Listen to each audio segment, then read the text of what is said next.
Unti-unti bumagsak ang istrukturang yan sa India matapos mabuwal ang pundasyon nito. Kasama yan sa mga nasira sa landslide noong September 13, bunsod ng malakas na ulan. Tinaas ang India Meteorological Department ang red alert sa ilang distrito sa kanilang bansa dahil sa masamang panahon.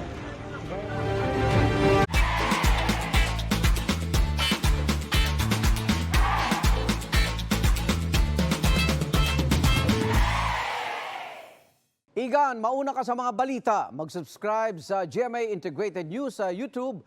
Sa mga kapuso abroad, subaybayan nyo kami sa GMA Pinoy TV at sa www.gmanews.tv.